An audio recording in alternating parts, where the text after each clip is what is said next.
नमस्ते साथीहरू, आज हामी एससीको रिजल्ट कसरी चेक गर्ने भन्दाखेरि यहाँ क्रोममा जाने।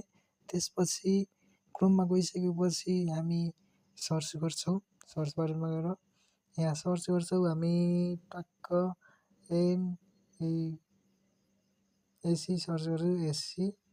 त्यसपछि हामी ntc.net.np2083 गरेर सर्च हामी गर्छौँ। त्यसपछि के गर्ने, त्यसपछि हामी त्यसपछि ओके गरिदिने, दाबिदिइहाल्ने कि होइन। त्यसपछि हाम्रो यहाँ चाहिँ केयरफुल भएर हेर्नु होला, नत्र बिग्रिन्छ। त्यसपछि अन्तिमसम्म हेर्नु होला, यो सुरुको चाहिँ होइन, तर पनि यस्तोमा चाहिँ नदाब्नु। यो चाहिँ पहिला पहिला आउने गर्थ्यो, अहिले चाहिँ यो बन्द भइसकेको छ र मेरो नेट हल्का स्लो छ होइन। तर यस्तो यो हेर्नु पर्दैन। हामी ब्याक हुन्छौँ। अब ब्याक भएर त्यसपछि हामी चाहिँ रियलमा जान्छौँ टक्क, अनि हो यो एनटिसी नेट.मा गएर क्लिक गरेर तलकोमा।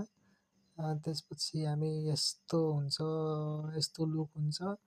त्यसपछि हामी जुम गरेर त्यसमा भर्ने। अब कसरी भर्ने भन्दाखेरि तपाईँहरूलाई थाहा नहुनसक्छ, त्यही भएर यहाँ चाहिँ सुरुमा के गर्ने भन्दाखेरि सिम्बल हाल्ने, आफ्नो सिम्बल नम्बर अब कुन 0010998 कति कति हुनसक्छ तपाईँहरूको हाल्नु।